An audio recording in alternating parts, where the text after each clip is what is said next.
Happy 2023 in NFL Week 18.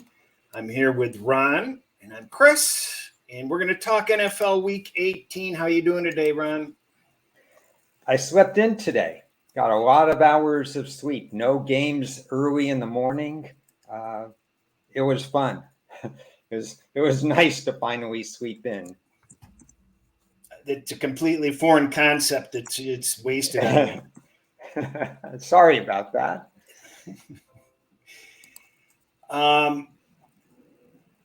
Unfortunate circumstances with the Monday night game. We're all in limbo. Unfortunately, our hearts do go out. And unfortunately, life has to go on, and we have to. I was watching the game last night, and boy, I'm just glad they didn't continue the game because it just took all the air out of me. I would have had no interest in rooting, and it was a difficult situation for the league. A lot of people thought that they should have been able to cut the game off sooner, but there's a lot of moving parts, and you've got to have all your ducks in a row before you make a hasty decision. And the bottom line is they came up with the right decision. And in addition, they have announced that the game will not be resumed this week at all. So that's where we stand. Were you watching the game also, Ron? I was watching the game. I saw that. I thought the NFL, the paramedics, everybody involved did exactly the right thing. Time is of the essence in those situations, and the Cincinnati staff and everybody involved from a medical standpoint seemed to have done everything the right way and as fast as possible. We're obviously all concerned about Hamlin, and more than anything, more than the resumption of the football game, or whether it's going to be played or when it's going to be played. And I think the NFL is very wise to wait and not make any other decision other than what they've done, even if it takes another 96 hours. They have some leeway. I can discuss scenarios as to what should be done, what could be done. But right now, we're all just worried about the player. Yeah, that's agreed. I don't understand I hate to be controversial. I just don't understand the need for instant action and instant resolution. You're talking a lot of moving parts. There's only so much you can do without crossing all your T's and dotting all your I's and making sure that you're making the right decision. And what's most important is you had the right decision. The right decisions have been made so far. So with that in mind, we need to find a way to move on. And this has been a difficult week for me because I spent half of yesterday in bed with a knotted up back with back spasms, and I took some pill that knocked me into zombie land. So I got a slow start on the NFL, and just when I kind of came to my senses last night, the Monday Night Football situation developed, and boy, that took a lot of heart and soul out of any interest in handicapping or looking at the games also. So I feel very behind this week. How about you? Well, we have the pending situation with obviously the Buffalo-Cincinnati game, but Week 18, especially with the college done, which was an enormously successful college bowl season, but I'm almost more happy that it's done.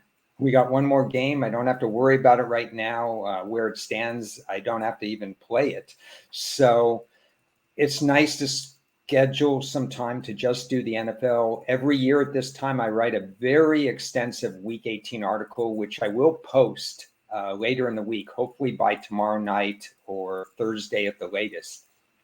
In this article, Chris, I talk game by game about what's at stake, what the metrics say, what the situations say, what are possible ways to bet it. And there are so many different ways to bet Week 18 games: first half, second half, third quarter, all kinds of different situations. If you have hedging situations based on season wins or player props, I talk about all of that in the article. And it's going to be an extensive article. I write it not only for myself, but I think it's a good guide for others as to how to approach it. Every week we say this, Chris: trust the process. Don't cut corners. Don't cut corners, be methodical in it. Nothing changes. You should be even more intense on week 18 because power numbers are generally thrown out the window on week 18 because some teams have nothing to play for. Some teams have something to play for. People who rely on power ratings, which is 1/3 of my analysis, it really becomes about 1/5 of my analysis this week because of that. Yeah, I still think that they hold water. I would like to address the question here on what happens to certain wagers. This is a reminder that you really should know the house rules everywhere that you bet. And I was on a show earlier, and I was asked that question as if, well, who the hell does that? Well, I do that. That's the first thing that I do. I want to know how much teasers are going to cost. I want to know if they push or not. I want to know what happens if I place a bet and the game isn't played that day. In some locations, the game last night was immediately voided out, and in some locations, it didn't get voided out until the NFL announced that it wouldn't be played this week, and it would have been live for 8 days. So you need to know these things because they're painfully apparent, important because you may be hedging into different bets or whatever your circumstances may be, you may or may not have live bets. Now, if they do not play this game, I believe that voids all the season win totals that you would have on those teams. So if you have an over or an under on Buffalo or Cincinnati, if they don't play that game, I'm pretty sure that bet is void. Would you not agree with that, Ron? I can tell you at least 2 shops that will not void the bet they've already cashed or not cashed. There are 2 shops that do that. So you are so correct, and you have to read the rules. Yeah. I did not realize before the season that if you didn't play all the games, that some shops could still credit your play or not credit your play. It affected me in the college because of tragedy that struck on 2 campuses. Right. And it's just so sad that people are like that. That's a whole different situation. In this situation, for example, if everything goes well and he clears after being allowed to breathe on his own and everything, I do believe that the NFL has a possibility of playing this game. And I'd like to talk about that because I think the NFL has a golden opportunity to talk about player safety right now. I said this earlier on a different show, but I want to emphasize it here because we have a big audience here as well. The NFL, Chris, the last 2 years has, after the 3rd meaningless preseason game, given everybody a week off before starting the season. That has nothing to do with player safety because no one played week 3 in the exhibition anyway. But here's an opportunity to give everybody off between the end of the regular season and the playoffs. Why not start the playoffs 1 week later and do what they used to do? Have 1 week instead of 2 weeks between the AFC NFC championship game and the Super Bowl. You're not changing the Super Bowl. It's still going to be played the same time. All you're doing is moving everything back 1 week. In this case, instead of playing the wild card games, the week after week 18, you play 1 game. And boy, is it an important game. Buffalo and Cincinnati play that week. That could be for the number 1 seed. That could be for the division title with Baltimore. That could do a lot of different things. Again, health matters are more important. But if everything's a go and everybody's happy with the situation and Buffalo players feeling, wow, everything worked out, he's going to be all right. Why not have that as a standalone game instead of the first round of the playoffs, at least for the AFC? Ron, you got to stop using logic here because, it's very difficult for the league to use logic. They never consult me. As we've seen by their horrible scheduling of Kansas City on Saturday, the Jacksonville game on Saturday, the Green Bay game Sunday night. I mean, you couldn't have, if you're trying to screw it up, you couldn't have done it much worse. So, no, I agree 100. Seriously, I agree 100% with you. They do have this extra week to work with, and why not use it that way? unfortunately, you've got the order of games that would be kind of sacrificed here, but they do have some options, and it's going to be interesting to see what they come up with here. But just to finish up on that point, read your house rules. You should know what the rules are before you're placing bets on teasers, on parlays, on games in general, so that you're not surprised and wondering. As far as the full season futures for conference title and all that sort of stuff, division winner, things like that are not going to be affected generally because it's whoever the league awards in those positions. So a little bit of a different scenario. And you can find these rule variations in every sport. Baseball had like huge differences between books on the number of games required to be played for season wins to be official. And each of the sports are different, so make sure you know these rules ahead of time, especially if you're like what I do is I middle back and forth, and I go to different shops. And if I find a big difference over here and a big difference over here, I'm going to play the middle. I'm going to play both sides because I've got credit to play with. It's not money out of my pocket. So but what happens if the sports books have different rules? Now I'm in trouble. So just a few reasons why you need to keep your eyes on it. It just seems that if you do this for 30 or 40 years, like I have, that you learn something every year. And one of my middles was compromised in NCAA this year. And so it's a reminder to all of us. I never thought that a situation where playing fewer games would be voided one place and not voided another, but it's important to look. So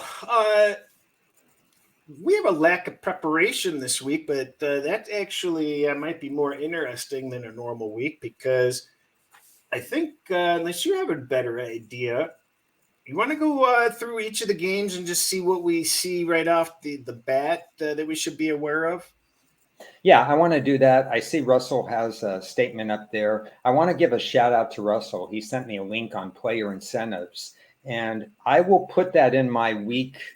Russell, I'm going to put some of that in my week 18 article because sometimes if the yardage could affect whether a player plays or doesn't play, or if it's an attainable number, it's worth looking into if your book offers player props. I will say that player props will be few and far between in some of the more meaningless games on week 18.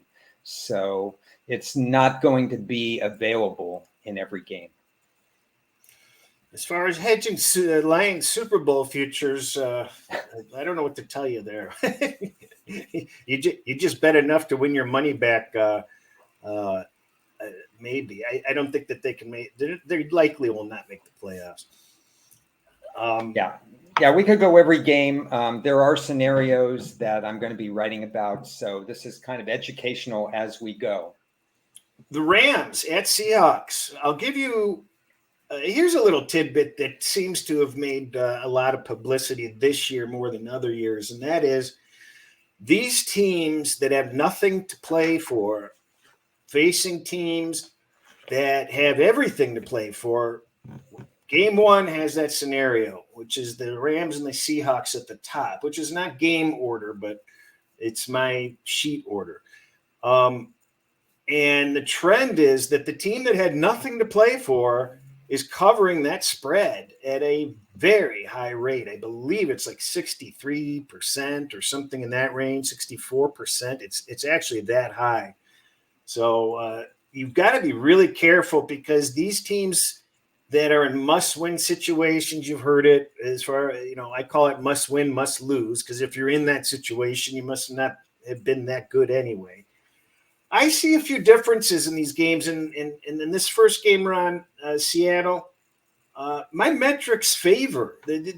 I look at this game where there are not extra points involved. When you look at these teams, they played each other already once, and that line was at Los Angeles and Seattle laying even a bigger price before. And now they're laying a lower price at home. I don't look at this line as being overinflated. My metrics have this line much higher than the 6.5 it is at the moment. Nevertheless, and the irony in this game is that the Lions have the Rams' #1 draft pick and have rooted against the Rams the entire season, and now they have to root for the Rams to beat Seattle. What are some of the comments you have on this game? First of all, your 63-64% scenario, thanks for stealing my thunder on that one. That was good. It is, I chart, and this sample size is huge.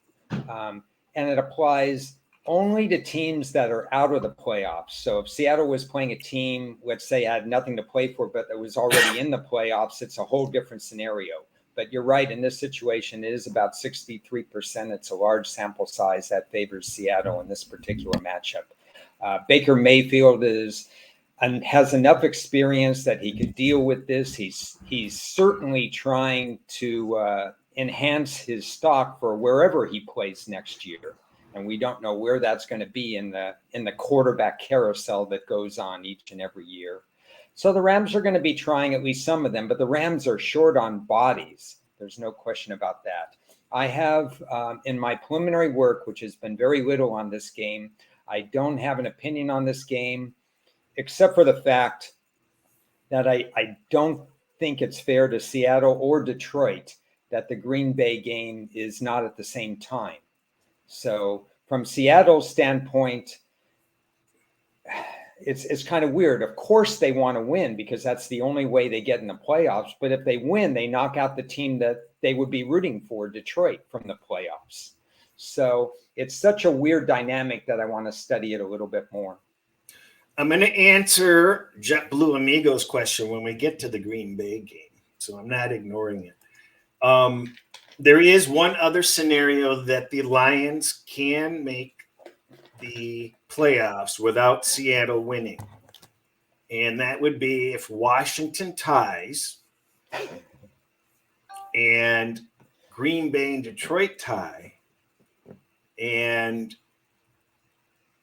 that would – but I've got it. There's a way. Well, Seattle has one more win than Seattle can't win though. Right. You know what? I'm so confused at the moment, but trust me, there is another way. If Washington ties and Detroit ties, that it becomes a 4-way tiebreak, and Detroit would go ahead. So there's one other scenario into that. That would make it possible, and that's if I would walk on hot coals over 1,000 miles.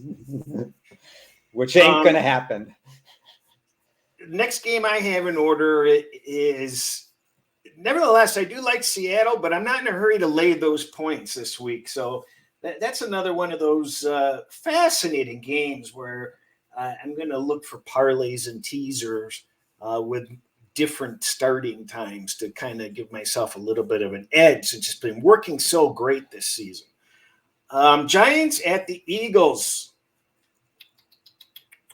Eagles playing for the #1 spot. The Giants say they're not resting anybody, right, Ron?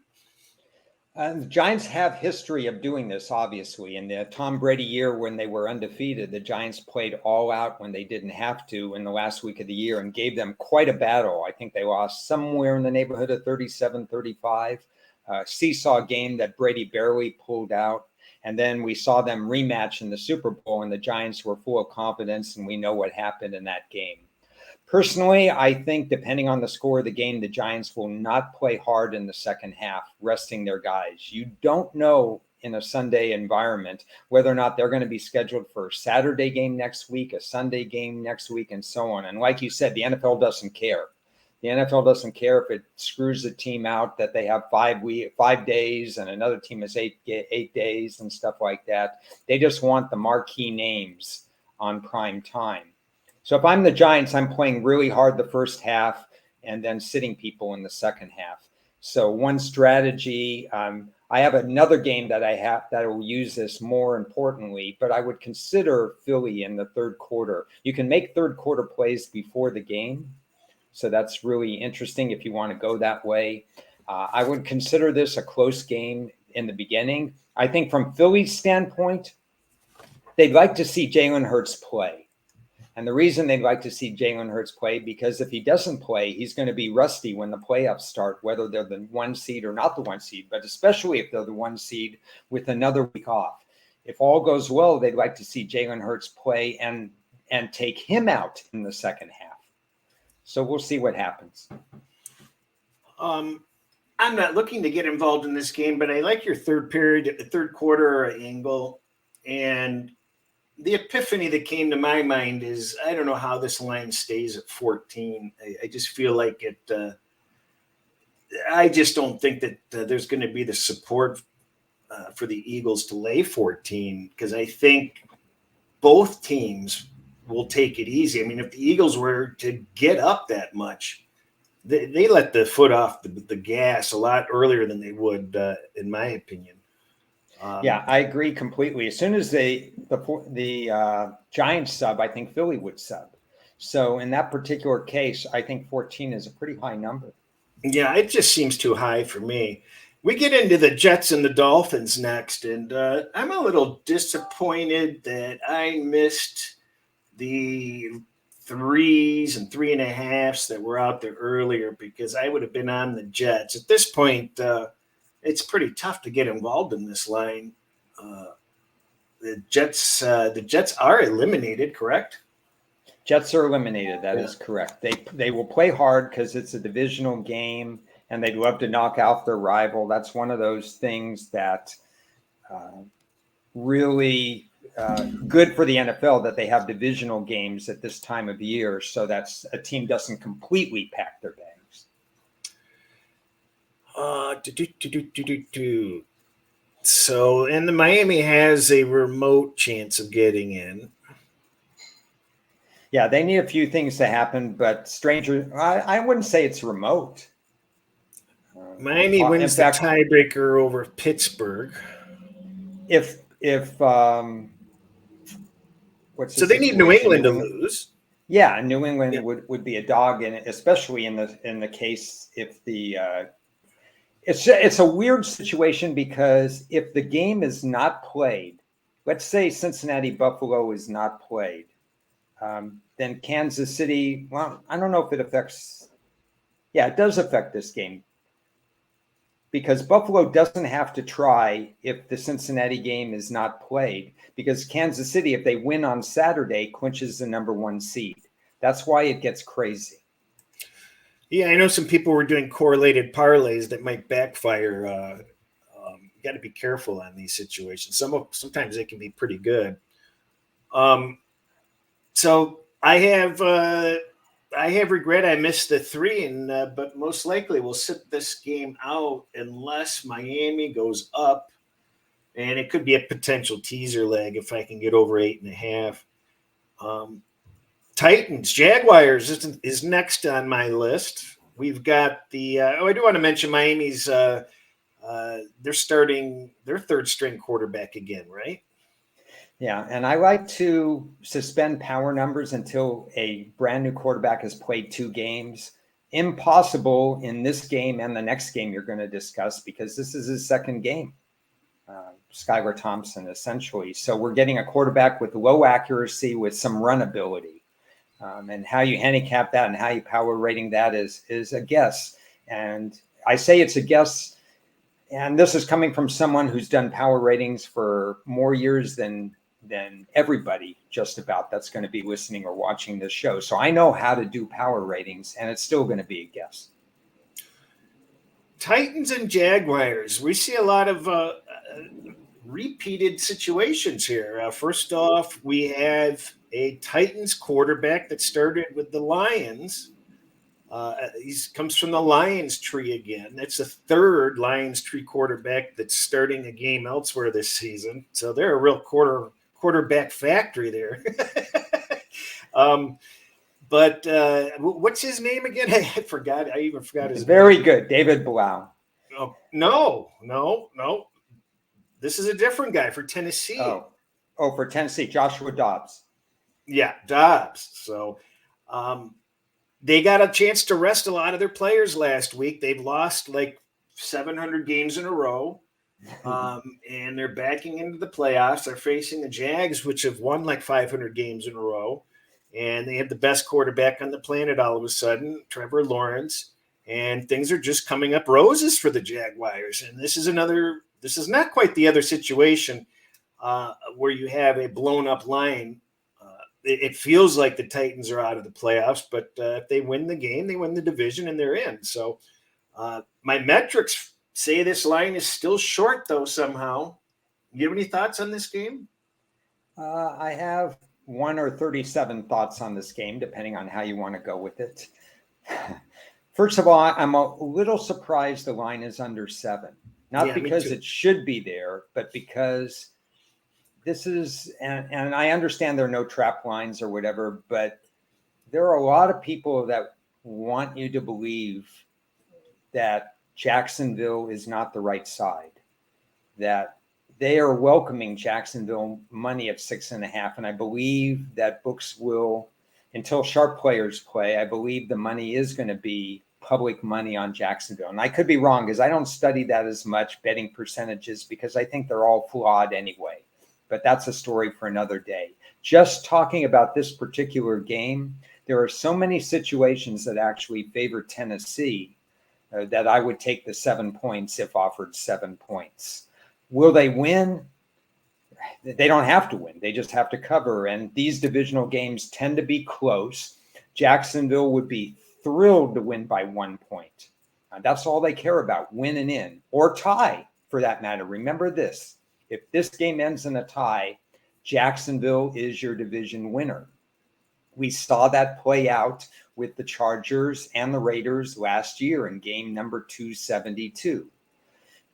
Will it play out that way? That's a long shot for it to play out, although it's a defensive-minded game that will tend to be lower scoring.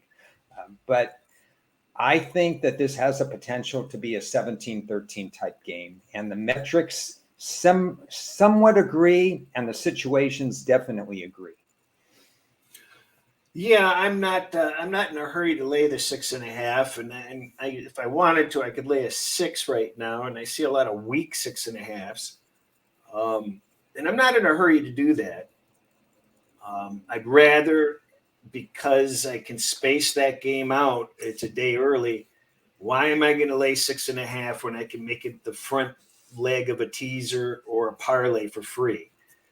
And just put that, equity into play immediately into another play. So that's going to be my strategy, because I agree with you. I think this game could be tight. Jacksonville doesn't need to win by margin for any reason. And they played a lot of close games. And Tennessee, and I think it's a smart move because they've been running a quarterback that can't throw the ball. Now they're going to have a different look about them on offense with at least a quarterback that's going to be able to throw the ball and have more than 4 completions in a game. Yeah, well, if they used Willis, who's completely not prepared to be in the NFL, it makes the defense have to defend one thing and one thing only, and that's not the forward pass. So you have to at least give the threat of a forward pass in this game, a play action. Sure, they're going to try to defend Henry, but what works for Tennessee and what has worked in the last 3-4 years is when you get 2nd and 2, 3rd and 2, something like that, you could play action because everybody's stacking the box to stop Derrick Henry.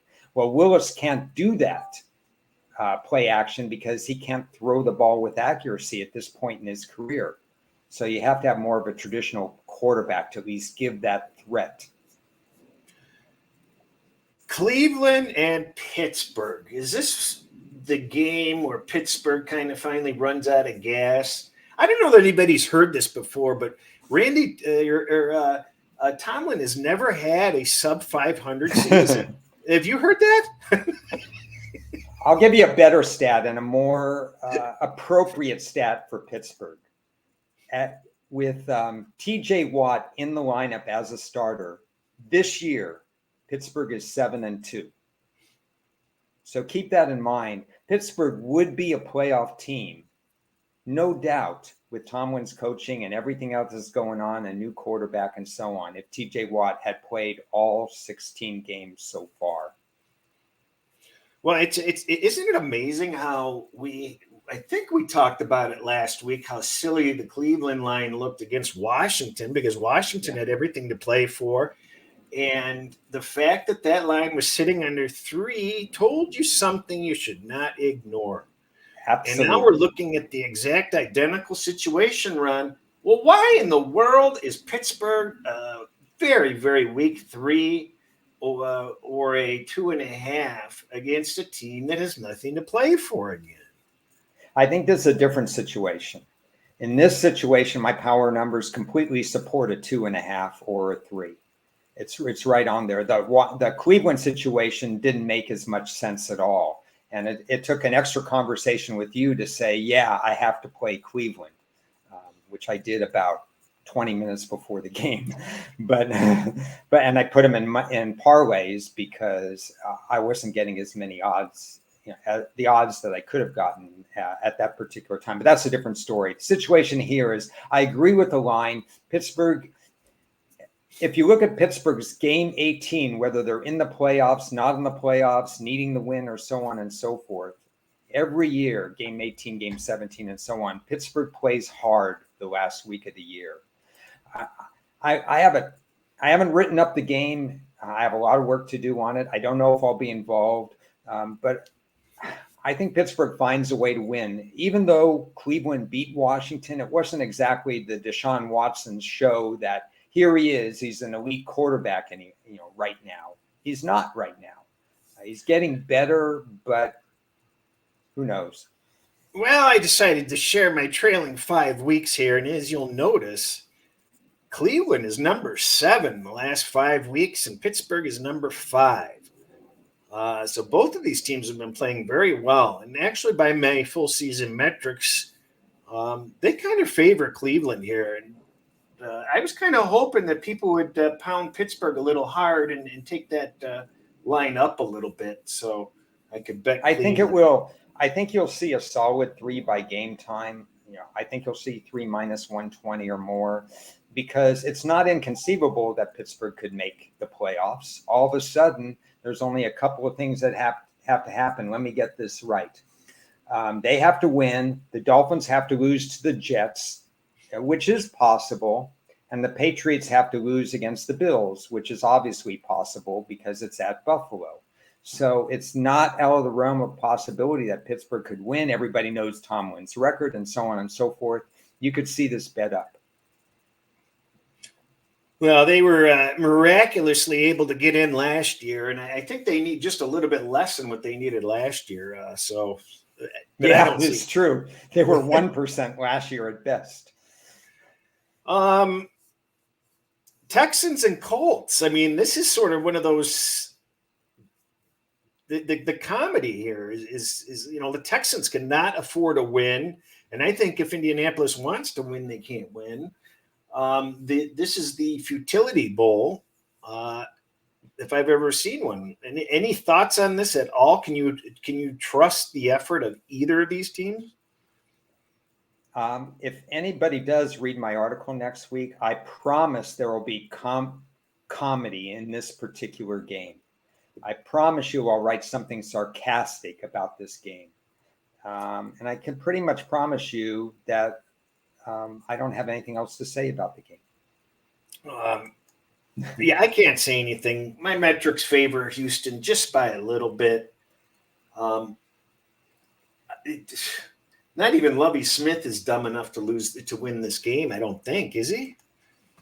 I don't know. One of my pitfalls last week was believing that they could come back in an in-game bet and win in the second half.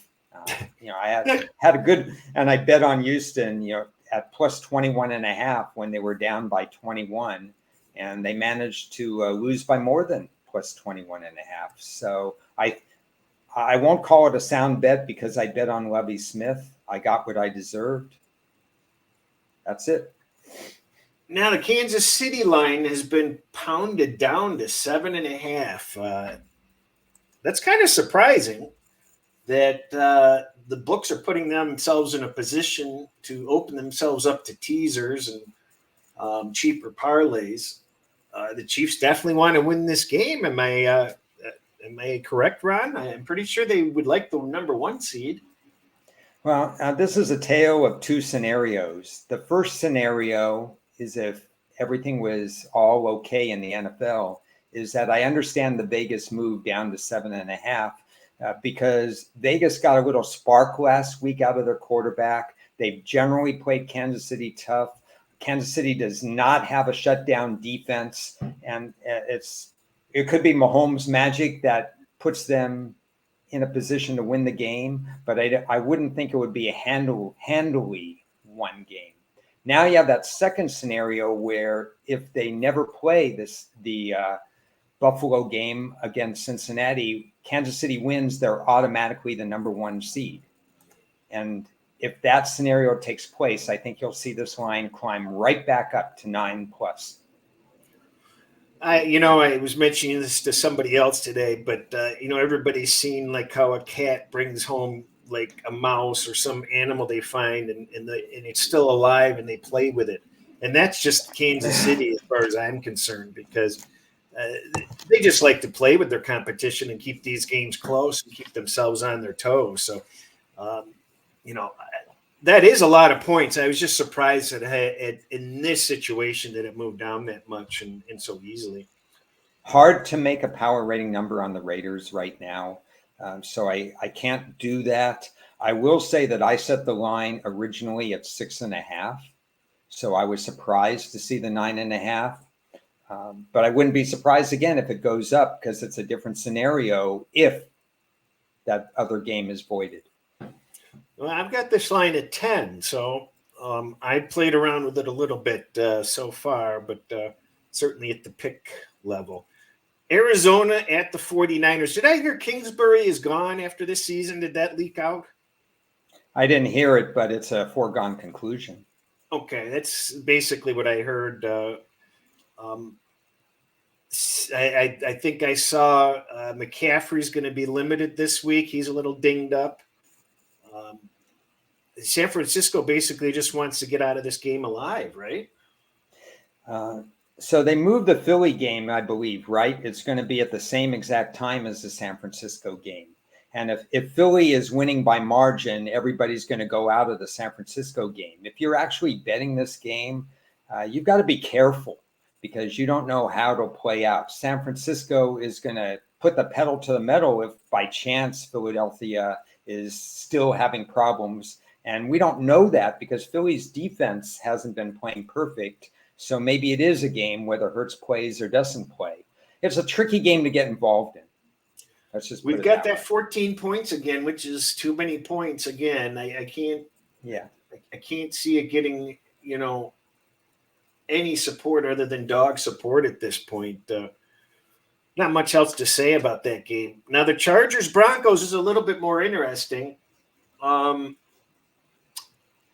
The Chargers probably want to avoid the Cincinnati situation is going to screw up the whole scenario for them, because Baltimore has the advantage over the Chargers, I believe. Correct? I'm sorry, say that one more time. I believe Baltimore has the advantage over the Chargers. So if Baltimore becomes the wild card team, then the Chargers are slotted in a bad position where they have to play a real team instead of the Jaguar Titans winner. So we don't know for sure where the Chargers have to show up for this game, correct? Yeah, it's an interesting point. So I'll have to research it more. I haven't done that. My initial thought was that Denver is a very live third quarter and fourth quarter play. I think they're being. We don't. I looked at the weather, for example, and the weather's supposed to be under 30, and it's a little early, but it's going to be really cold. Let's put it that way. I don't know what the winds are going to be. I don't think there's going to be snow. At least we don't have the scenario that we had 2 weeks ago where weather across the country was incredibly bad.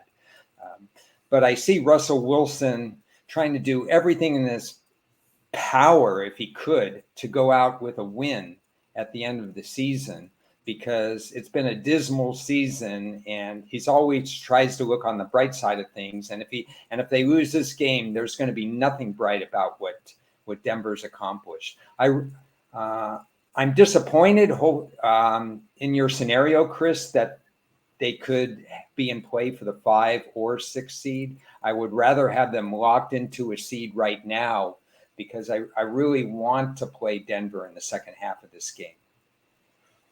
Well, and Denver might be auditioning for Jim Harbaugh, unfortunately. I don't understand what could be the best job, a better job than what Nick Saban has had for the last 20 years about being king of the hill, having a great program. Everybody wants to come to you. And why would anybody want to go to the NFL and deal with what you have to deal with in the NFL?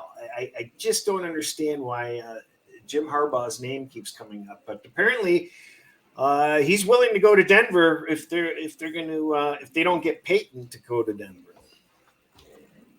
Yeah, I mean, some coaches, maybe Harbaugh doesn't necessarily move every single year. He has stayed in the spot several years. Anybody who has Larry Brown syndrome, the guy in the NBA, NCAA who took a job every 3 minutes, that's not the coach I want. No. So a little confused on that game. I'm kind of sitting that one out. We're going to wait for that to develop. The Tampa Bay Buccaneers, Atlanta Falcons, whoever put a 7.5 out on the Falcons earlier this week, just Looney Tunes. Tampa Bay says that they're going to be playing. Brady says he likes to play. Everybody says they want to play. This line went down to 3, but has been sliding up. During the show, it's up to 5 now.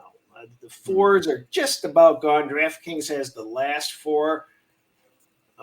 South Point has a 4 also. Oh, an MGM. Okay, but they're mostly gone.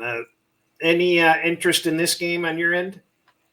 I will write up this game with the thought that if you like Tampa, you play them in the first quarter. If you like Atlanta, you play them in the second half, third, fourth quarter, that kind of thing. I don't see Brady play. I definitely see Brady playing until he gets some stats, gets a touchdown, goes out on his terms. I cannot see him playing in the third and fourth quarter, which is interesting because Tom Brady hasn't always shown up in the first, second, and third quarters of games. He's done so much magic when he gets in rhythm.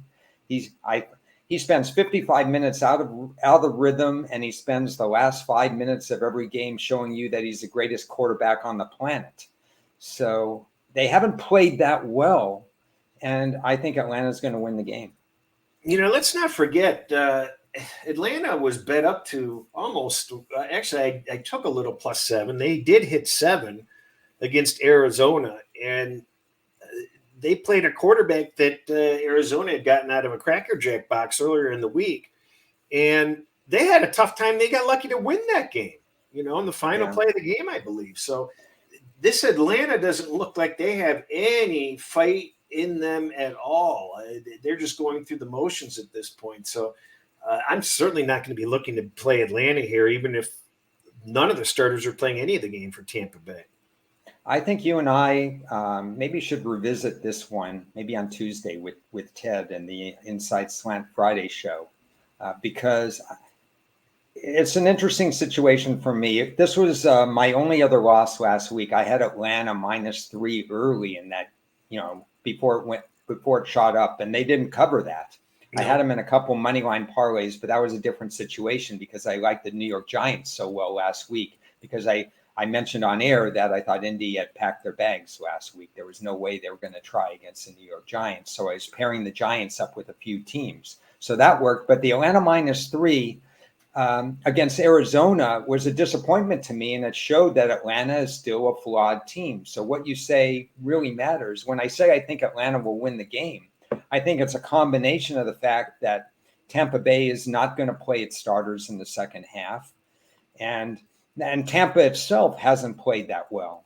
But I have to do more research. I don't feel like laying a lot of points in this game, or maybe even any points. I just think Atlanta will win the game, and I don't want to lay points. Dallas, Washington. There we have our tip. We have our game. Washington has nothing to play for. Oh, Dallas doesn't have everything to play for, so it doesn't really fit that bill. But Dallas doesn't have much to play for. Sort of they do. They could actually be the number 1 seed in the entire NFL if Philly loses. And that's why the games are consecutive. Right? Yeah. They play at the same exact time. Lose? Nope. Okay. Well, good luck As with far that. as I'm going to double check that here. Number 1 seed, San Francisco can clinch. Yeah, they may need San Francisco to lose. I don't have that information completely. But they're all going on at the same time. So Dallas is going to try, at least initially, in that game. We'll see. What we do not know. It's another one of those games that if you're playing, you have to have your eye on what's going on during the game. Because if Philly leads 21-0, Dallas may rest people in the second half. Carolina at the Saints. Both teams had their bubbles burst. We wish that this game meant something, but it doesn't. Well, for me, it means a little something because I did a small hedge on Carolina under 6.5, and I'd love to win the over 5.5, which were bigger plays, and the under 6.5. The Saints, if they had better coaching, would be the division champ, and that's not even in question. That's just a fact that they blew 2 games against Tampa, 16-3 lead, the Lattimore ejection earlier in what was a bad referee call at that time, but still Dennis Allen blew the game anyway.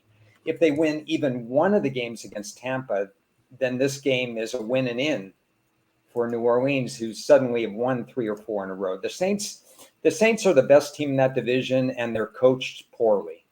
That's all I can say about that game. I haven't done work on the game itself, though. We can't really talk about the Pats and the Bills.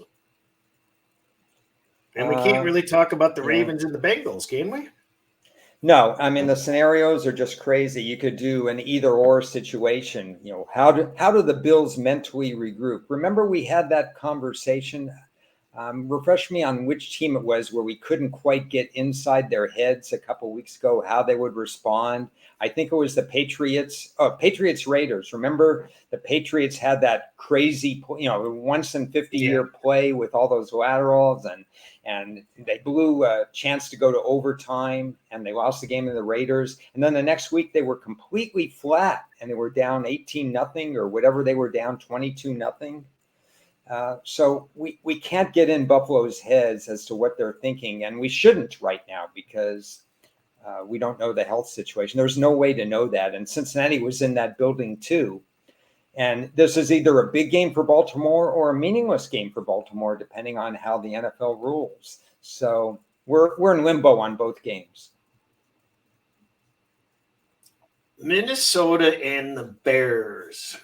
Minnesota's getting bet, and I do not know why. Yeah, another second half scenario for me, looking at the Bears in the second half. Fields is about 90 yards away from breaking the record for rushing by a quarterback, right? That's a lot of yards to try to chase after, don't you think? He averages more than that in his last 5 or 6 games. I don't know what he had last week, but I think he had over 100 by halftime. Yeah, but it's I don't know why you play this guy, but I don't know. Maybe we're just being too protective, but because you're questioning the Bears of all teams with that stellar track record over the last 10 years, and the fact that I have a ticket under 6.5, under 6, under 5 as an alternate line, plus whatever it was.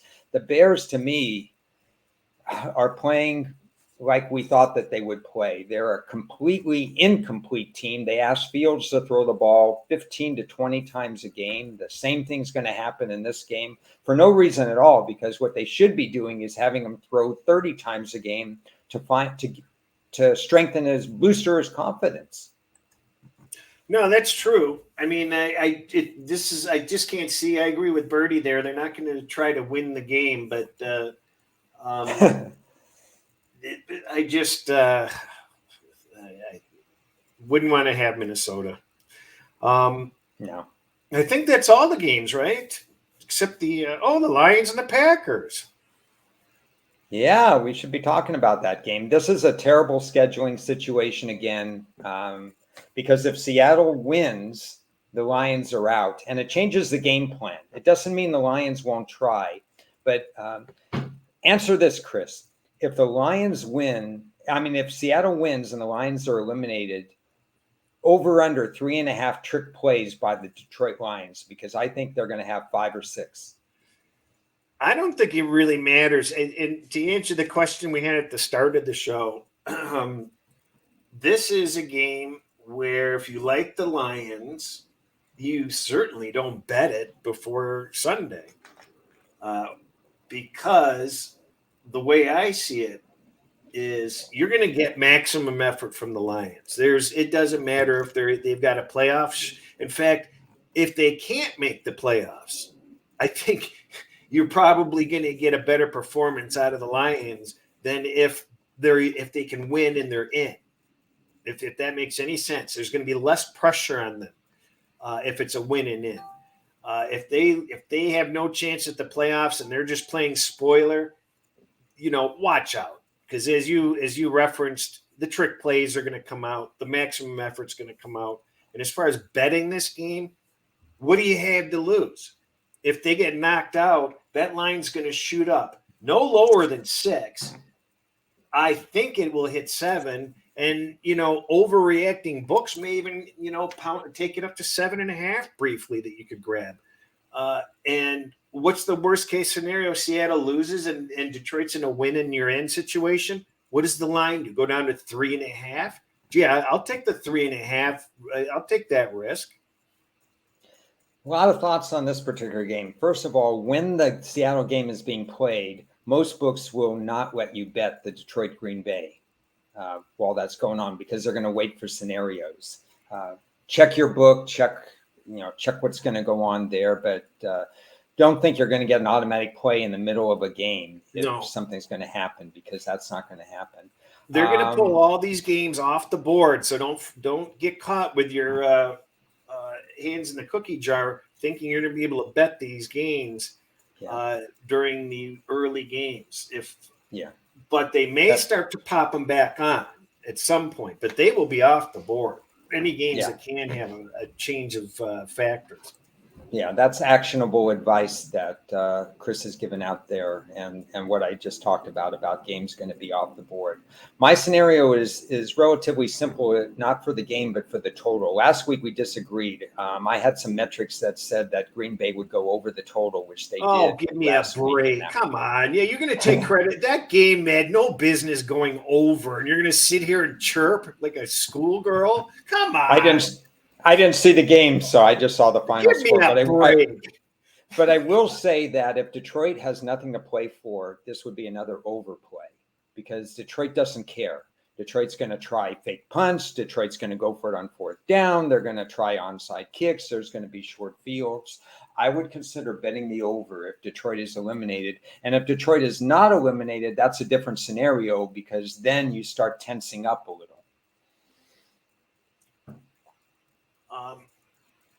I think the team is loose. I think the team is loose, and I think but I do think you'll get a better performance, believe it or not, if the Lions cannot make the playoffs. Yeah, I mean, Green Bay is a tough team to beat in December, and just like last week, they're playing. I mean, Detroit is a cold weather city, but so is Minnesota. But both of those teams play in domes, and Green Bay's record. Okay. January, something like that. Is it 2023 yet? But I will say this: Green Bay's record against dome teams late in the season is incredible. Yeah, no doubt. All right, well, we've gone through all the games, and what else do you have to add? What else can I tell you about? I don't know. The in-season, I don't have a lot of in-season stuff left. Depending on how you count the Washington bet, my season win totals will finish 11-4, because I have Washington under 8.5 and under 8. So it's either 10.5-4 or 11-4. I have some pending plays going on. I have Cincinnati and Baltimore to win the division, but I prefer Baltimore because I have a lot more on Baltimore in that particular case. I have the Carolina hedge. I have free money on Miami if they win the game, because I try to get off the bet, and I have scenarios where as long as they end up at exactly 9-8, I'll actually win some good money. And I have a ticket that's probably going to lose, Tennessee, 2-1 odds that I made week 3 to win the division. And obviously, they're not favored to win the division. You have anything pending? This is the perfect time for me to, since everybody has probably given up on the video by now, for me to go through all my losers. So the add-ons that I've done this season have been a disaster. The Jets to make the playoffs, Washington to make the playoffs. I added Ravens division. What other nonsense did I add during the middle of the season? Give yourself credit for adding San Francisco to win the division, because we both did that right after the show. Yeah, I know, but I just feel like punching down at myself. Yeah. I have Washington. I had a Washington ticket too, like you, to win the division. That was a loser. I definitely did. I added Tampa Bay under, Chicago under. I did add a lot of winners, but those are guaranteed winners. Then I pissed all those profits away on some later season bets. The Rams, as soon as Trey Lance was hurt, the Rams, I can't tell you how many in-season bets I made against the Rams, but that was really, really a good situation. Tampa was a great situation because both of us kept talking down Tampa so much that, we believed that they were going to win 5 games during the year the way they were going in that one. And of course, the Bears were great, like you said. So pretty much those were pretty good. The Tennessee one I did because I didn't trust Indy. That may not work, but who thought that they were going to lose 6 in a row? But you have to have some losers like that. No problem. I took South Dakota State to win plus 160 before the FCS championship, and I'm just going to let it roll. I'm not going to do anything else on it because of the value. Do you have any interest in that game? I will simulate the game. I promised beforehand. If you remind me, I'll talk about it on Saturday. Was that Incarnate Word who lost to North Dakota State? We did mention that on this show. That Incarnate Word simulated down 3 instead of the 10 or whatever odds they were there. Because of that, I simulated twice, and they simulated 3 both times with a final score that was 2 points off the final score, 35-32 or something like that. So I'm going to simulate this game and see if I have any value. I didn't have any value on the South Dakota State, but for some reason, the FCS simulations come out pretty good. Maybe because they don't have opt-outs at that level, which is nice. I'm just aggravated because I'm not even 100% sure which Dakota I bet. I know I bet Dakota State, so it's really annoying that these North and Souths face each other. It's just too confusing. I like that attention to detail. That's what we like in the handicapping. Yeah. We know nothing about Friday, right? What's Friday? Oh, yeah, we don't have the games yet. We can make speculation on what the game could be. It could be, I'm guessing that either the Philly game or the Dallas game will be the late game, and maybe they'll have the New England Jet game. Who's New England? Well, if he doesn't get anybody better than Rodgers, then what's the point? He's got to get better and better each week. That was a fascinating interview. I really enjoyed that. A lot of people have DM'd me, or friends of mine have texted me and said how much they enjoyed that particular interview and how comfortable Rodgers was. I know a lot of people tune out those interviews on Fridays, but Ted's got a way of working in a few worthwhile questions that you're not going to see on mainstream networks, and have helped us get nice reads on a handful of games. I mean, we came out of that Rodgers interview knowing that they were carefree and fancy free and really in the right groove, so to speak. Season is winding down. It's crazy. Just about a month to go. Only a handful of games left after this particular week. But somewhere when there's a little bit more downtime, we'll have Ted on. Ted and I could share the story of his interviews in the women's WNBA locker room. That I was there with him and asked a few questions myself. Fascinating to be in the WNBA women's locker room after a game. You lost me at W. Sorry. He got a scoop, by the way. The Lakers head coach out of that game. He got a real scoop. That's it. We'll see you guys on. Thank you for joining us. Thanks for the handful of questions. Thanks for your support, and we'll see you guys on Friday afternoon, or no, maybe Friday morning Pacific time again. Thank you. Thanks, everybody.